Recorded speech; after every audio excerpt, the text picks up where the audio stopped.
Ah. Okay, alright. Assalamualaikum semua. So kita kembali dalam live kita borak minggu ni. Alright. So apa khabar kepada semua penonton kita borak hari ni? Cuba komen sikit. Nak tahu dah berapa ramai yang tengok? Berapa ramai yang join? Komen sikit. Alright, saya pun nak tag-tag kawan-kawan juga ni. Sambil-sambil tu jom kita jemput kawan-kawan kita semua. Jom. Alright, saya pun nak tag juga ni. Okay. Alright. Tu Kelly kata hai, Assalamualaikum Moksher. Waalaikumsalam Kelly. Alright. Baru 3 orang. Kita tunggu lagi. Siapa lagi yang belum masuk ni? Tag. Mana all semua ni? Mana all? Hari ni kita ada special tau. Special speaker kita hari ni. Tak lain tak bukan saya punya idola, penulis buku puisi. So baru 5 orang. So kita tunggu 10 orang. Baru kita akan start. Jom komen. Excited tak nak tahu? Siapakah speaker kita hari ni? Kak Mas kata Assalamualaikum. Waalaikumsalam Kak Mas. Which is ada depan mata saya. Dia dah hilang. Alright. Okay. So saya nak check dulu. Dengar tak suara saya? Jelas tak? Putri Sari kata hai. Alright, hai. Apa khabar? Sihat semua? Okay. Alright. Jom kita jemput lagi kawan-kawan kita sebab kita nak semua orang tahu. Setiap orang mesti ada minat dan impian diorang. So macam mana kita nak jadikan minat dan impian kita tu tercapai. So kena jemput kawan-kawan kita semua. Kak Suhana kata Assalamualaikum. Waalaikumsalam Kak Suhana. Mana kembar Kak Suhana, Kak Suhayu? Panggil, jom masuk. Okay, saya pun nak tag lagi kawan-kawan saya. Tag lagi kawan-kawan.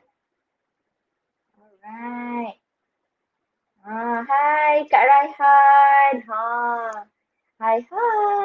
Alright. So hari ni kita borak kali ni sangat special. Iaitu kita panggil penulis buku puisi. Selalunya orang-orang macam ni, orang yang mempunyai pemikiran yang sangat kreatif, yang ada jiwa seninya. So kita nak rungkaikan macam mana orang-orang seni daripada minat dan impian tu dia tercapai. Alright. So dah ada 10 views. So tanpa membuang masa lagi lah. Kita nak panggil penulis buku kita. Which is saya punya idola. Dari sekolah menengah lagi saya dah ikuti. Kak Fazina Hishamuddin ni. So kita jemput dia masuk. Puan juga kata hai Moksha, hai. Alright, jom kita masuk. Kak Fazina. Alright, okay. Hai, Assalamualaikum. Waalaikumsalam, Syah. Moksha. Apa ke? Moksha. Boleh. Panggil mana-mana pun boleh. Okay. Okay, so apa khabar Kak Faz? Sihat? Baik, Alhamdulillah. Saya rasa macam berbangga dan rasa besar hati kerana Sarigol dan Moksha sudi jemput saya untuk bersama-sama berbincang minat dan impian kami. Alhamdulillah. Betul. Masa saya dapat tajuk ni pun, saya dah macam terfikirlah, Kak Faz lah kita panggil kali ni. Dalam kita borak ni. Yelah sebab saya tengok Kak Faz daripada awal 2011 atau 2010 macam tu, saya ikuti Kak Faz. So saya nampak minat, passion Kak Faz tu dalam menulis buku puisi. Itu yang best tu, kan? Ya. Alright, so sambil-sambil tu kita nak dengar sikit lah Kak Faz punya latar belakang. Boleh ceritakan sikit tak? Okay, saya nak ucapkan terima kasih untuk permulaan kepada Sarigol kerana sudi jemput saya. Terima kasih kepada Syah sudi untuk kontak dan hubungi saya untuk acara hari ini. Saya mulakan dengan pengenalan diri saya sendiri. Saya seorang penulis buku-buku puisi dan juga cerpen. Maksudnya saya punya karya ada diterbitkan oleh penerbitan tempatan dan ada jual di kedai-kedai buku. Saya punya pengenalan pengalaman tadi awak punya soalan ialah pengenalan diri saya kan? Macam mana saya bermula? Ya, betul. Latar belakang Kak Faz sendiri sebagai seorang penulis, macam mana bermulanya? Okey, baik. Saya sebenarnya untuk pengenalan ni adalah saya pendidikan saya pada ketika saya mengambil degree, saya ambil kos kesusasteraan Melayu dan di dalam fakulti sains sosial. Tapi saya punya majoring saya adalah kesusasteraan Melayu di mana saya belajar menulis lah. Saya belajar penulisan. Kemudian saya melanjutkan pelajaran di universiti yang sama dalam kursus psikologi counselling. Okey, maksudnya saya punya degree lain, saya punya master lain lah. Tetapi penulisan ini saya punya kesungguhan saya menulis ni start daripada saya sekolah rendah ataupun saya daripada saya kecil lagi. Saya memang suka menulis, suka membaca. Jadi mak dengan abah saya pun menggalakkan saya menulis dan membaca. Dan bila saya dewasa, saya perhatikan saya memang ada minat dan kecenderungan dalam penulisan, dalam benda-benda kesenian ni. Okey, secara menyeluruhnya saya bukan saja menulis tapi saya juga membuat kerja-kerja seni. Seperti berteater, maksudnya membuat produksi teater. Saya juga membuat kumpulan puisi saya, kumpulan saya ada band puisi dan juga saya banyak terlibat dengan acara-acara, menguruskan acara. Jadi saya punya pengalaman ataupun perjalanan saya tu pelbagai. Maksudnya macam-macam benda yang saya lakukan lah. Bukan sahaja saya menulis tapi saya juga terlibat dengan hampir keseluruhan kerja-kerja seni lah. Macam filem, muzik, puisi, budaya dan sebagainya lah. Jadi itulah sedikit yang boleh saya kongsikan kepada Syah dan kepada semua yang mana saya mungkin pendidikan saya berbeza sedikit, mungkin sedikit berbeza iaitu saya punya sarjana psikologi counselling tapi akhirnya saya berada di dalam kehidupan seni ni lah, seni dan kesusasteraan secara menyeluruh lah. So itu dia menarik. Kak Faz punya latar belakang. Walaupun dalam background pelajarannya lain, terlari tersasar sikit je. Tapi minat dan impian, minat Kak Faz tu dalam bidang seni ni sangatlah besar dan tinggi passionnya. So macam mana Kak Faz sendiri boleh ada rasa minat dan impian tu dalam seni ni? Macam mana rasa start bermulanya macam minat tu bermula, macam tadi Kak Faz cakap kan minat menulis macam tu. So Kak Faz rasa minat Kak Faz tu menjadi satu impian yang tercapai. So macam mana Kak Faz rasa perasaan dia? Saya percaya bahawa setiap individu, setiap orang itu dia memang ada minat yang tersendiri. Ada orang suka menjahit, jadi dia belajar, dia usaha dan akhirnya dia menjadi seorang designer ataupun penjahit yang terkenal ataupun yang berjaya lah, yang berjaya. Ada orang tu dia memilih dia suka benda-benda sains, dia suka benda-benda yang biologi dan sebagainya, akhirnya dia memilih untuk career sebagai doktor ataupun yang bertugas dalam perubatan lah. Tetapi saya sedari yang memang saya suka kepada buku dan saya suka kepada benda-benda sastra, saya suka kepada kesenian, saya suka dengan lakonan, saya suka dengan nyanyian itu daripada saya kecil lagi. Jadi saya perlahan-lahan saya develop lah. Saya cuba membangunkan bakat tu, maksudnya saya membangunkan keinginan saya tu ataupun minat saya tu kepada percubaan-percubaan yang macam saya join club teater, saya menulis, menghantar penulisan saya ke surat khabar ataupun kepada majalah, dan akhirnya minat ini dia bercambah sehinggalah membentuknya perjalanan tu sendiri.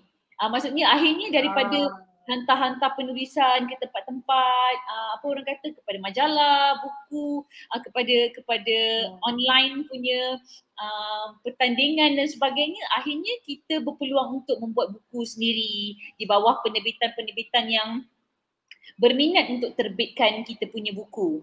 Maksudnya begitu. Contohnya saya suka kepada teater, saya suka kepada kesenian teater, saya membuat produksi teater saya sendiri. Saya panggil kawan-kawan yang suka pada teater ni buat dan kita pentaskan persembahan tu. Maksudnya begitu. Jadi saya fikir minat ini haruslah dicambah dengan usaha, dengan semangat, dengan apa orang kata, dengan pengalaman. Maksudnya kalau kita minat tapi kita tak ada pengalaman untuk melakukan benda tu, dan macam mana kita nak mencipta pengalaman tu kan? Maksudnya macam mana kita nak mencipta perjalanan tu? Jadi kita kalau kita suka menulis, kita tahu yang kita satu hari nanti kita nak terbitkan penulisan atau kita nak menulis sebuah buku contohnya. So kita kena kajilah penerbitan yang kita nak masuk tu, penerbitan tu apa orang kata, menerbitkan penulisan yang macam mana. Okay, kita tahu kalau kita menulis tu, adakah kita nak menulis di mainstream ataupun di arus perdana, ataupun kita nak menulis untuk crowd-crowd yang tertentu sahaja. Jadi kita kena faham yang kat mana yang patut kita berada, kat mana yang patut kita terbitkan buku. Contohnya begitu. So kita sebagai seorang karyawan, pada saya kita kena ambil tahu. Kita kena ambil tahu supaya minat kita tu nanti dia akan seiring dengan kita punya usaha dan juga kita punya dedikasi kita terhadap benda tu. Kan?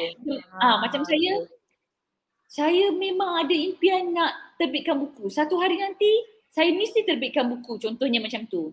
Jadi saya perlu capailah benda tu. Kalau saya tak capai benda tu, saya akan rasa menyesal ataupun saya akan rasa macam tak cukup saya punya minat tu. Kenapa saya tak nak usaha yang bersungguh-sungguh sehingga akhirnya buku saya diterbitkan? Kenapa saya tak nak usaha sungguh-sungguh sehingga saya boleh jadi karyawan yang ada produksi teater saya sendiri, yang ada rumah seni saya sendiri, maksudnya begitu kan? Kita jangan, bagi saya kalau kita minat tu, kita kena cuba untuk pergi kepada certain level yang kita rasa macam okay, kat sini yang kita nak. Tapi kalau kita tak capai kepada tempat yang kita nak tuju tu, is okay. Tak apa. Kita belajar daripada mistake, kita belajar daripada pengalaman tu, kan? Tapi tapi impian tu kita kena cuba juga capai dengan pelbagai usaha. Capai juga. Ya, insya-Allah. InsyaAllah. Sebab itulah, sebab apa saja minat yang kita kita tukarkan dia kepada impian. Kita nak sampai tu kena seiring sebenarnya dengan semangat usaha kita, macam mana kita nak sampai ke another level tu. Sampai level keimpian tu kan. Jadi okey lah, bagi Kak Faz, apakah cabaran bagi Kak Faz menjadi penggiat seni ni dalam zaman yang moden ni kan. Sekarang kan orang nak dapatkan apa-apa info semua di hujung jari. Kalau orang nak membaca sesuatu buku tu pun di hujung jari juga. Jadi yelah, like macam people can voice out their opinion tu freely sangat dekat zaman moden sekarang. Apa pula kelebihannya dan apakah cabaran Kak Faz sendirilah? Share kat gitu. Okay, kalau saya secara peribadinya, saya rasa untuk seni itu dikeluarkan secara bebas di negara kita ini masih belum boleh sampai maksudnya masih ada limitasi dia. Sebagai orang seni, saya melihat situasinya di mana negara kita masih lagi terbatas, masih lagi cuba untuk mengekang ataupun untuk menutup suara-suara pengkarya, terutamanya ada akad lagi lah. Ya betul. Terutamanya bila kita bercakap tentang politik ataupun kita bercakap tentang ekonomi negara atau kepimpinan negara contohnya. Okey. Sedangkan pada saya itulah cara orang seni berkarya. Okey? Kita kenapa perlu ditahan sedangkan itu adalah kesenian. Ini sebenarnya mungkin sedikit luahan jugalah. Luahan juga untuk kepada halayak semua. Di mana saya fikir disebabkan kerana ada sekatan-sekatan inilah, makanya kita punya kesenian seperti filem, muzik ataupun budaya kita kurang di-expose kepada masyarakat luar ataupun kurang dapat dinikmati dengan begitu optimum sebab kita tak boleh. Faham kan Syah? Kita tak boleh. Ada sekatan-sekatan, ada kontroversi yang harus kita jaga, harus nilai-nilai yang harus moral yang kita harus jaga dan sebagainya. Okey, ramai sangat polis moral di Malaysia ni. Okey, tetapi saya percaya bahawa kalau pengkarya-pengkarya kita konsisten, konsisten untuk tak takut dan berani untuk sentiasa voice out ataupun sentiasa memaparkan karya-karya mereka dengan cara yang terbuka dan berani, saya fikir satu hari nanti kita akan mendapat kebebasan yang sepenuhnya dalam berkarya. InsyaAllah. InsyaAllah. Tetapi kita punya asas tu ataupun akar kita tu haruslah kuat dulu. Kan? Jadi kita kena ada kita kena ada kepimpinan ataupun kita kena ada pemimpin yang sayangkan seni. Kita kena ada orang kata ahli-ahli politik yang sukakan seni dan cintakan seni dan merasakan bahawa seni ini boleh menjadi senjata dan perisai kepada masyarakat dan boleh menambahkan kemanusiaan untuk orang kata pembangunan kemasyarakatan di dalam diri individu. Alright, sebab seni ni dia punya fungsi dia sangat besar, sangat besar. Cuma kita di Malaysia ini masih lagi, saya fikir masih lagi sedikit tertutup untuk kita bercakap dengan lebih bebas. Tapi saya percaya satu hari nanti insya-Allah dengan konsistensi yang kita lakukan dan pengkarya-pengkarya kita bersatu, insya-Allah satu hari kita akan mencapai orang kata kesenian yang betul-betul berkualiti dan dapat diterima oleh negara luar, insya-Allah. InsyaAllah. Ya, betul. InsyaAllah, insyaAllah. Itulah cabaran Itulah dia, Syah, saya cabaran-cabaran rasa. dia. Ya, Betul. ya. Saya yakin. Sebab setiap apa sahaja minat yang kita ada tu pasti ada satu cabaran yang besar, ada cabaran Betul. kecil dia. Betul. Cuma kita kena tahu macam mana kita nak atasi dia sehingga kita rasa benda tu tak putus asa kita lah. Dia tak buat kita rasa putus asa dengan minat yang kita ada tu. Itu yang memberi kita satu pengalaman lah dalam kehidupan kan. Ya, sebab sebab saya sebab Kak Fah sambung sikit Kak Fah rasa boleh. cabaran ini kalau saya sendiri pendidikan kita punya pendidikan kesenian kita di dalam Malaysia ini tidak terlalu menyeluruh kita tak ramai orang yang tak tahu betul-betul konsep kesenian tu macam mana dan sebagainya, kesusasteraan tu apa dan sebagainya. Jadi bila kita kurangnya pendedahan kepada umum, itu yang menjadikan masyarakat kita kadang-kadang susah nak terima, susah nak terima orang seni ni macam ni, orang ni tulis macam ni kan.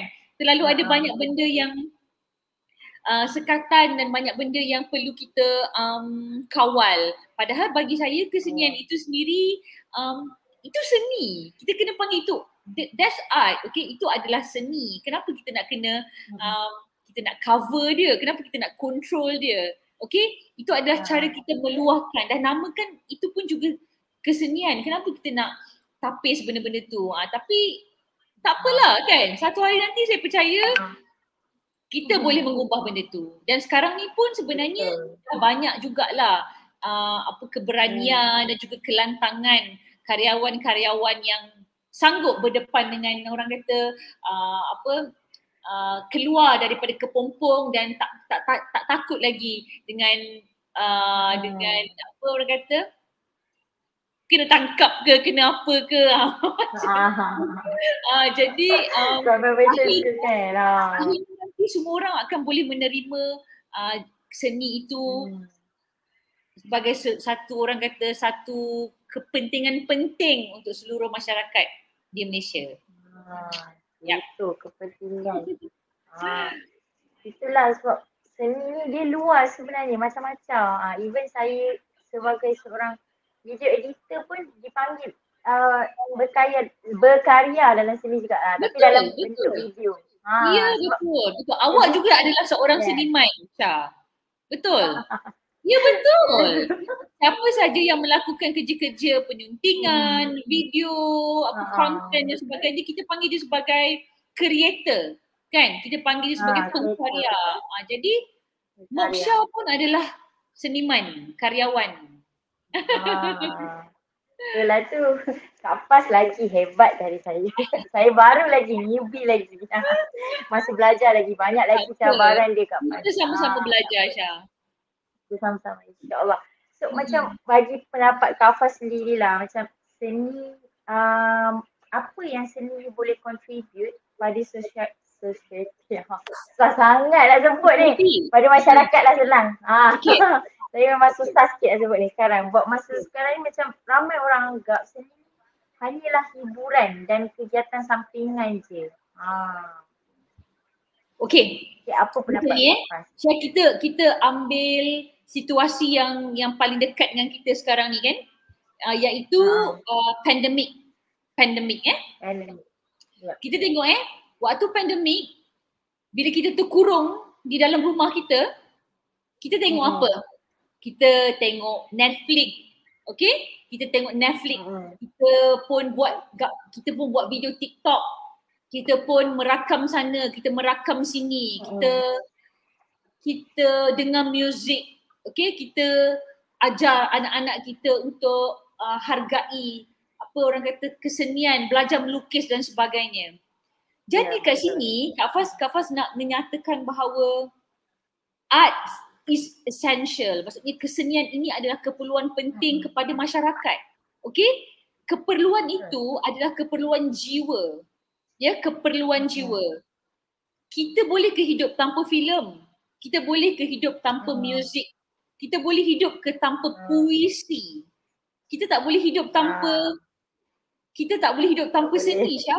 Tak boleh. Betul, Kalau betul. kita Tak ada boleh. kesenian, Boring nanti. kalau kita tak ada kesenian, waktu pandemik tu saya rasa mungkin ramai orang yang depressed ataupun ramai orang yang memang kita depressed lah. Kita duduk dalam kurungan, kita memang depressed. Tetapi kita ada alat-alat bantuan itu, iaitu kesenian ni. Betul? Kita ada kesenian, inilah yang telah menyuburkan jiwa kita, yang telah mendamaikan fikiran kita. Jadi saya fikir kita harus anggap ataupun kita harus nampak seni ini menjadi kepentingan penting ataupun asas penting untuk masyarakat itu terus hidup. Ini penting. Macam orang kata makan nasi. Okey, itu keperluan makan nasi kan. Tapi keperluan jiwa kita, saya percaya adalah kesenian. Jadi kalau Syah cakap tadi pasal contribute kan, sumbangan. Sangat besar Syah. Kesenian ini memberi separuh daripada nafas kita ataupun separuh daripada jiwa kita untuk terus hidup. Saya percaya benda tu. Betul. Kan?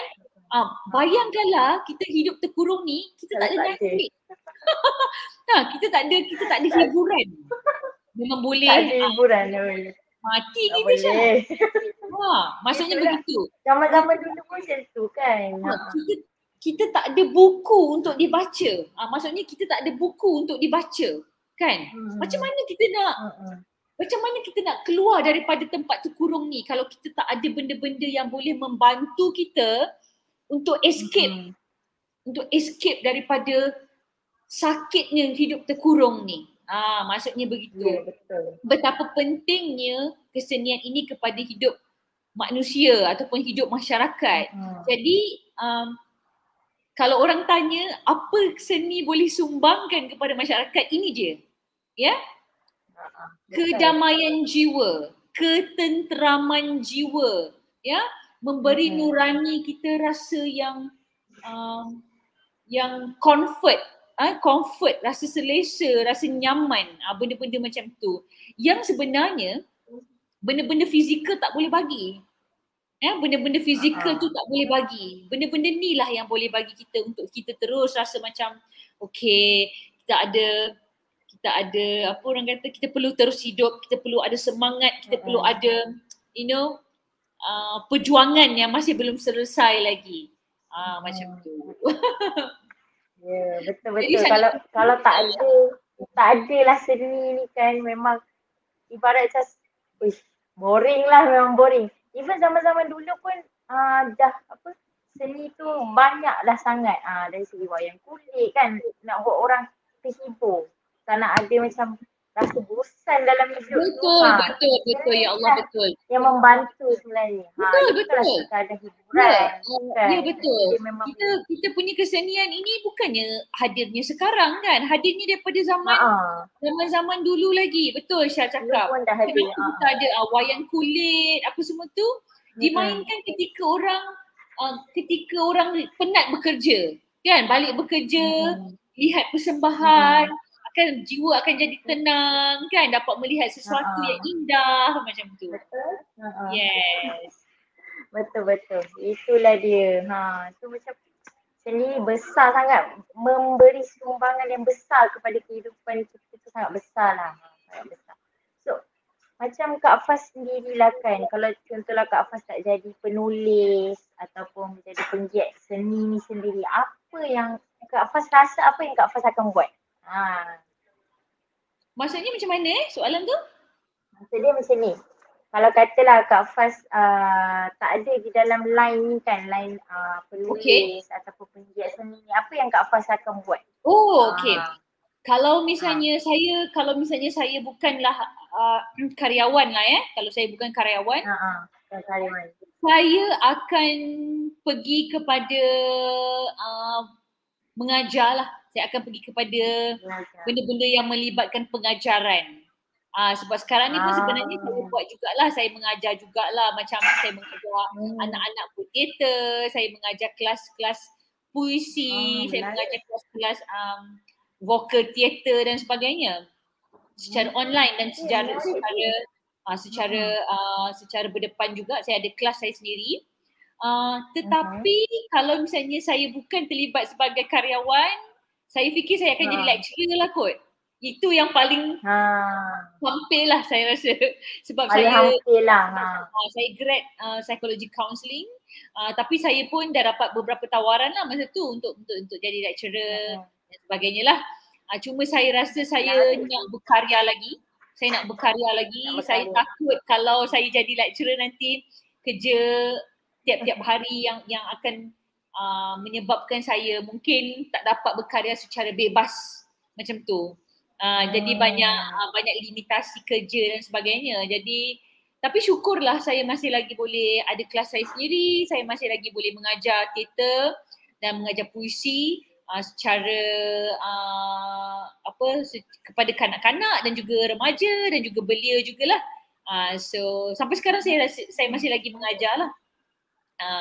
Cuma kalau diberi pilihan untuk tak buat kerja seni, mungkin saya akan mengajar jugalah. Mengajar lah, kira mengajar tu second option lah. Second option. Yelah setiap orang kan dia ada macam pilihan 1, pilihan 2, 3 kan. Kalau satu tak dapat, kita pergi satu hari nanti kalau umur saya 50-an ke, kalau ada universiti panggil saya jadi pencarah tamu ke apa ke, mungkin saya akan terima lah kot. Mungkin saya akan terima. Sebab saya suka mengajar juga, Syah. I love teaching. Saya memang suka mengajar. Saya suka mengajar. Menarik ni, menarik. Okey. Itulah sebab macam saya dululah kan. Saya pun sebenarnya background lain juga Kak Faz. Okey. Saya punya background adalah sains. Tapi saya minat dalam bidang seni. Tapi saya pilih bidang seni saya lebih ke detail adalah video dan gambar. Saya suka hasilkan video-video, hasilkan gambar-gambar yang kepelbagaian lah daripada segi ambil gambar masyarakat ramai-ramai kan. So, dari dulu pun saya dah letak minat. Macam yelah pergi event Kak Faz dulu pun saya memang selalu bawa kamera. Okey. So saya rasa macam seni tu dia satu benda yang minat yang saya kena letak minat tu jadi impian. Impian saya nak jadi macam Kak Faz mesti ada impian saya nak jadi karyawan yang berjaya, yang dikenali oleh bukan satu Malaysia je, even nak satu dunia kan. Pasti akan ada impian tu kan. So, saya rasa minat tu memang apa yang kita minat tu kita kena selalulah seiring dengan semangat kan, usaha kan, betul tak Kak Faz? Yes. Kalau tak macam kita nak capai kan impian tu, betul tak? Tak seiring. Itulah, tapi selalunya lah kan ada orang, setengah orang dia dah ditetapkan oleh keluarga. Kau kena jadi doktor. Yang kau kena jadi doktor, kau kena jadi engineer. Tapi sedangkan minat kita lain. Kita nak jadi benda lain. Mungkin kita nak jadi lecturer. So kita kena duduk dalam bidang pendidikan. So adakah macam bagi Kak Faz sendiri, adakah keluarga Kak Faz lah menyokong apa yang Kak Faz buat sekarang? Okey. Ini persoalan yang bagi saya kebanyakan anak-anak seni merasa pengalaman di mana ibu bapa diorang against diorang untuk terlibat dalam kesenian atau aktiviti-aktiviti budaya lah. Saya dapat banyak sangat DM ataupun inbox di Facebook saya macam mana nak menguruskan ataupun untuk menenangkan ibu bapa agar mereka faham bahawa seni ini benda yang boleh cari duit, boleh cari, orang kata boleh bagi orang kehidupan. Kerjaya.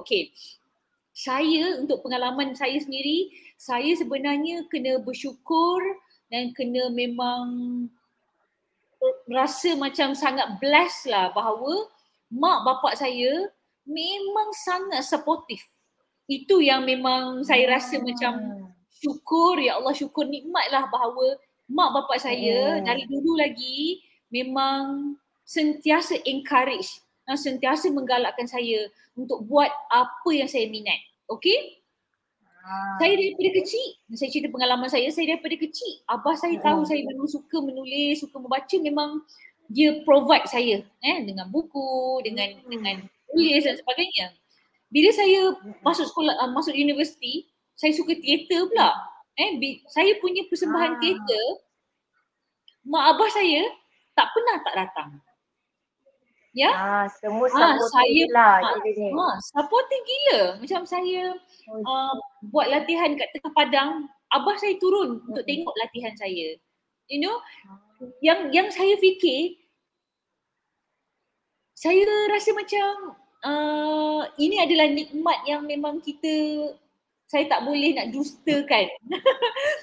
Saya kena anggap ini sebagai satu blessing bahawa ibu bapa saya sangat-sangat supportive. Pernah satu tahap waktu saya nak cuba ambil psychology counselling tu, mak abah saya macam kenapa tak nak jadi lecturer? Ada juga pertanyaan-pertanyaan macam tu kenapa nak jadi lecturer? Lepas tu saya cakap kenapa tak nak teruskan untuk benda-benda akademik, mak abah saya cakap kan. Tapi saya apa yang saya buat ialah saya buktikan bahawa apa yang saya buat adalah kerjaya. Maksudnya macam tu.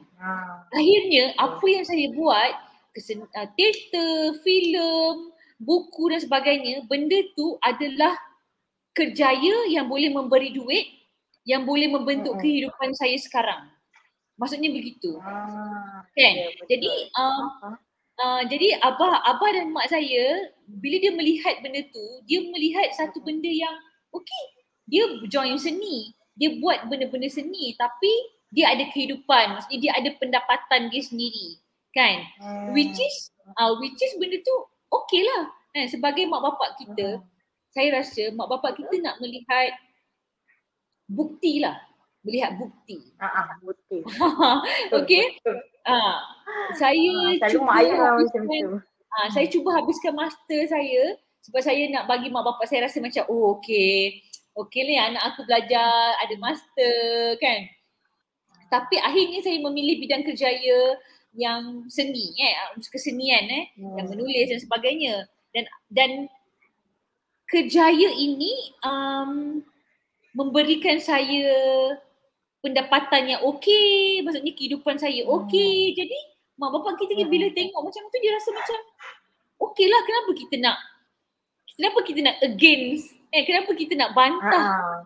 Sedangkan benda ini memberikan keseronokan kepada anak kita, memberikan pendapatan kepada anak kita, memberikan kehidupan kepada anak kita. That's why kalau anak-anak remaja datang kepada saya tanya saya macam mana nak bagi tahu ibu bapa, saya cakap kena buktikan dengan semangat, kena buktikan dengan kejayaan dan kena sentiasa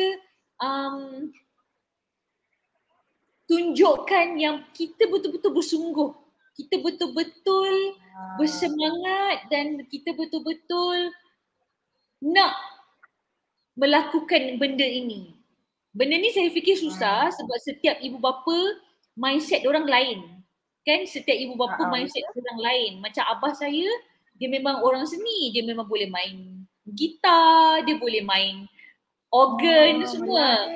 Jadi bila bapak saya seorang pemuzik, dia faham okey kehidupan pemuzik ni macam ni kan. Tapi mak saya tak berapa okey mula-mula pada awalnya kan, macam payahlah carilah kerja yang ada income tetap dan sebagainya kan. Tapi slowly saya cuba buktikan apa yang saya buat ni mendatangkan kehidupan yang okey untuk saya kan. Tak adalah kaya tapi sederhana dan bahagia. Saya rasa itu yang penting kan. Ibu bapa nak tengok kita happy, dan nak tengok anak dia berjaya. Saya rasa semua ibu bapa macam tu. Semua ibu bapa macam tu kan. Jarang kita tengok ibu bapa yang macam Kau buat je lah apa yang kau nak kan, sekati kau lah. Kita jarang nak jumpa sebab mak bapak kita melahirkan kita, membesarkan kita dengan duit, dengan energi dia, dengan saya dah jadi ibu ni jadi saya faham benda tu. Sekarang dah faham kan? Sekarang dah faham. Wah, sekarang dah faham dah. Sebab dia dah masuk ke fasa tu dah. Exactly. Jadi memang cabaran Syah, memang cabaran, tapi kita kena yakinkan ibu bapa kita bahawa apa yang kita buat ini akan memberi satu yang baik pada masa depan kita, insya-Allah. Cuma nak convince kan ibu bapa tu mungkin susah, tapi dalam dunia ni tak ada benda yang mustahil. Tak ada. So insya-Allah dengan konsisten, dengan usaha, dengan orang kata bukti-bukti yang kita boleh bagi pada mak bapak kita, saya percaya satu hari nanti mak bapak kita akan terima keputusan kita untuk terlibat dengan kesenian dan kebudayaan ni lah. Ya, betul. Itulah sebab nak convince kan ibu bapa tu dia memang agak susah sikit, tapi tak ada apa yang mustahil. Tak ada apa yang mustahil, boleh dia ambil take time lah, take time. Take time. Dia bukan terus-terus macam okay boleh, buat tak. Ya okay ke? Syah punya parents macam mana? Okay, tapi saya dulu actually lah daripada saya sekolah memang saya dah duduk dalam line sains tu sendiri. Tapi saya percaya dari sudut hati saya macam minat lah dengan seni ni. Especially saya suka tengok orang ambil gambar, video kan. So macam saya suka benda tu dan saya nak buat. So bila saya dah cuba buat dan saya rasa sangat suit dengan diri saya sendiri. Macam minat tu boleh pergi jauh. So pada awalnya actually masa sebelum saya nak masuk uni sendiri pun saya memang nak pilih line ambil dalam multimedia. Saya memang dah cari lah universiti mana ada yang multimedia kan, especially ITPA. Tapi dihalang oleh family lah pada awalnya. Dihalang. So saya pun cakap tak apa, saya teruskan dengan sains. Saya percaya rezeki ada dekat mana-mana. Tapi saya tetap go for it dengan saya punya minat tu. Tapi sekarang saya rasa macam kerjaya saya sekarang adalah yang minat saya tu. Sebab sains tu adalah cuma ilmu tambahan lah bagi saya. Tapi saya teruskan. Macam yelah, even kita dah belajar benda lain pun it's a good thing kita tahu benda tu. It's a good thing sebab ilmu ni luas, tak pernah habis kan. Betul. Korek ilmu tu. Sama juga dengan seni, banyak sangat. So benda tu takkan habis, kita akan korek. Betul. Yelah, so macam begitulah. Tapi bagi Kak Faz sendiri lah, macam saya lihat ramai anak-anak muda sekarang kan go for it untuk ke arah seni tu lah yang saya nampak dalam kalangan saya. Saya tak tahu dalam kalangan orang lain kan. So apakah tips yang Kak Faz sendiri boleh bagi dekat anak-anak muda yang memang minat je dalam bidang seni tu sendiri? Tips macam mana nak bagi mereka tidak putus asa dengan minat diorang dalam seni tu dan go for it sehingga dia mencapai impian tu. Okay, saya selalu cakap kepada diri saya bahawa konsisten adalah kuncinya. Saya rasa apa saja yang kita lakukan, kalau kita tak ada momentum yang betul, kita mesti akan tergelincir. Maksudnya saya selalu cakap kalau orang tanya satu words Kak Faz yang boleh bagi kepada kami anak-anak muda kan, saya cakap be consistent. Be consistent. Okay, maksudnya tak perlu rushing untuk kejar tu. Maksudnya tahun ni buat buku, tahun depan nak buat buku, tahun ketiga nak buat buku, sentiasa nak buat buku contohnya, okay? Tak perlu macam tu. Okay, konsisten bukan bermaksud kita kena laju. Konsisten bukan bermaksud kita kena rushing. Kita kena pecut, tak. Kita berjalan perlahan-lahan, kita melangkah perlahan-lahan, kita rehat sekejap, lepas tu kita jalan balik. Okay? Boleh kita take a break, tapi konsisten. Konsisten, ya. Maksudnya macam saya sekarang, saya dalam fasa adaptasi dengan dunia parenting, adaptasi dengan dunia motherhood. Kan, jadi saya berhenti sekejap untuk memberi orang kata priority kepada anak saya, priority kepada menjadi ibu ni, kan. Tetapi ia tidak bermaksud saya berhenti untuk menulis terus. Oh tidak, saya menjalankan kerja-kerja penulisan itu secara langsung dengan kerja-kerja online, dengan pelbagai orang kata kerja-kerja sampingan yang saya buat yang melibatkan penulisan ini ada, cuma dia tidak terlalu besar seperti yang saya buat sebelum ini. Ya, betul. Tapi konsisten, kena konsisten. Selain konsisten, sentiasa curious, sentiasa ambil tahu dengan situasi. Kalau kita nak jadi ahli seni yang bagi saya lah seniman ataupun karyawan yang betul-betul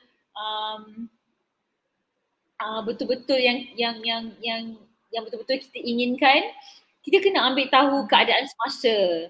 Kita kena ambil tahu apa yang sedang berlaku sekarang ini. Okay? Corak bagaimana ataupun bentuk yang bagaimana yang patut kita teroka untuk kita betul-betul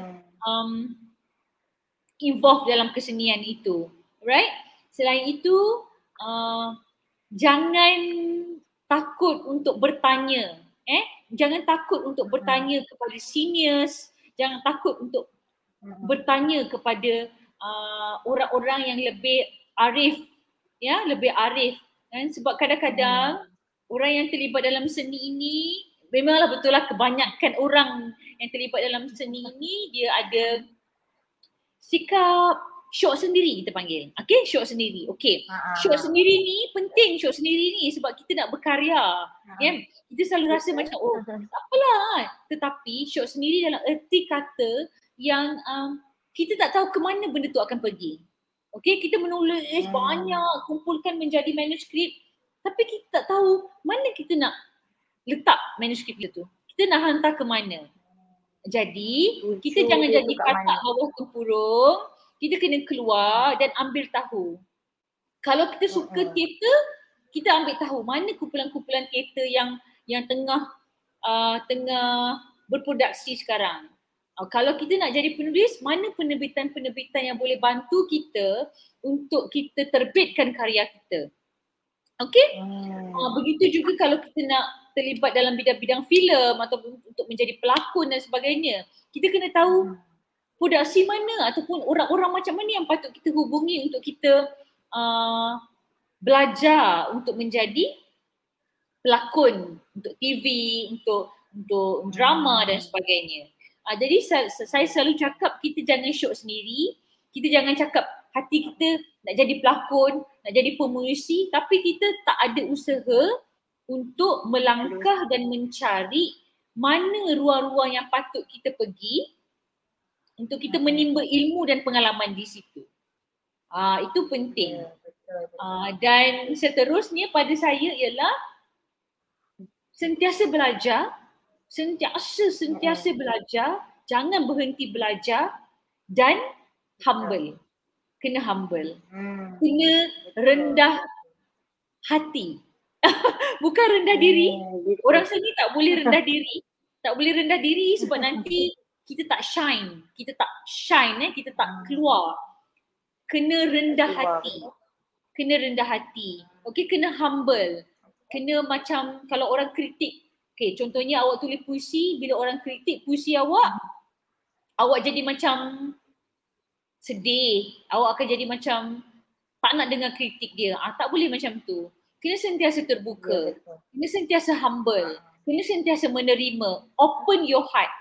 Jangan terlalu meninggi diri. Jangan rasa macam kita dah best dah. Tak. Kalau kita rasa kita best, ramai lagi kat luar sana yang lebih bagus daripada kita. Kan?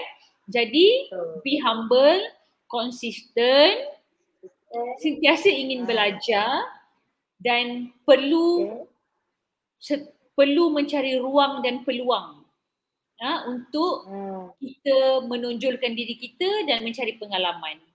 Pada saya ini semua adalah key, orang kata key factor yang insya-Allah yang boleh membantu pengkarya-pengkarya ataupun orang-orang seni untuk tembus ataupun untuk berada dalam industri ini. Sebab industri ni kat Malaysia ni, industri kita sederhana besarnya, sederhana. Tetapi kita ramai bakat-bakat yang sebenarnya okey, bakat-bakat yang bagus. Jadi kalau kita rasa kita macam tak tahu mana kita nak pergi, sentiasalah ambil tahu dan belajar daripada orang-orang yang berpengalaman. So jangan malu dan jangan segan, sentiasa belajar untuk mencari ruang dan peluang lah, insya-Allah. InsyaAllah. Itu dia tips-tips daripada Kak Fazlina tadi. Be consistent, rendah hati bukan rendah diri dan juga mencari peluang dan ruang, dan juga belajar dan ambil tahu. Betul. Saya suka yang be consistent tu. Benda ni penting ni Syah. Konsisten ni kebanyakan orang selalunya daripada awal-awal saja yang dia rasa macam bestnya, semangatnya kat awal-awal. Tapi dia tak ada tu, dia tak ada momentum tu. Lama-lama slow, akhirnya dah berhenti. Akhirnya berhenti. Itu yang bahaya tu. Betul. Itu yang bahaya. Lebih konsisten walaupun slow. Ya, walaupun slow tapi konsisten, insya-Allah. InsyaAllah. So slow, konsisten, dan belajar ambil tahu. Macam tu. Konsisten tu yang penting lah. Dah start, kena konsisten lah. Kita punya kena. Capai impian tu. Tapi bila dah capai tu, kita masih ada banyak lagi benda lain yang kita kena belajar. Of course, betul. Belajar tak pernah habis sebenarnya. Betul. Alright, okay Kak Faz. So ni? Masa tak izinkan kita. Terbalik lah. Ayat dia boleh terbalik lah. No worry. So kita pun dah sampai ke penghujungnya. InsyaAllah kalau ada masa lagi nanti kita borak lagi Kak Faz. InsyaAllah. Itulah. Tunggu ada event-event lah lagi. Boleh insyaAllah. Kan? Saya nak ucapkan ribuan terima kasih Syah. Sekali lagi saya nak ucapkan terima kasih kerana sudi menjemput saya, kerana sudi mendengar perbincangan ini. Saya happy dapat berkongsi. Semoga bermanfaat kepada semua. InsyaAllah. Semoga kepada pendengar-pendengar kita yang tengok live ni boleh dapat input dan info daripada Kak Faz sendiri. Benda ni semua tips ke apa saja ni sangat penting lah untuk diri kita kan. Macam kita nak motivate diri kita sendiri kan, untuk go to another level. Macam tu. Okay, alright Kak Faz, saya ucapkan terima kasih banyak-banyak untuk Kak Faz punya luangkan masa bersama saya. Kita borak tentang antara minat dan impian ni. InsyaAllah semoga apa saja minat Kak Faz akan tercapai impiannya tu, akan menjadi seorang karyawan yang terkenal di Malaysia bahkan di dunia. Gitu hayatnya. Amin. Terima kasih banyak sekali. Amin. So much. InsyaAllah. Okay.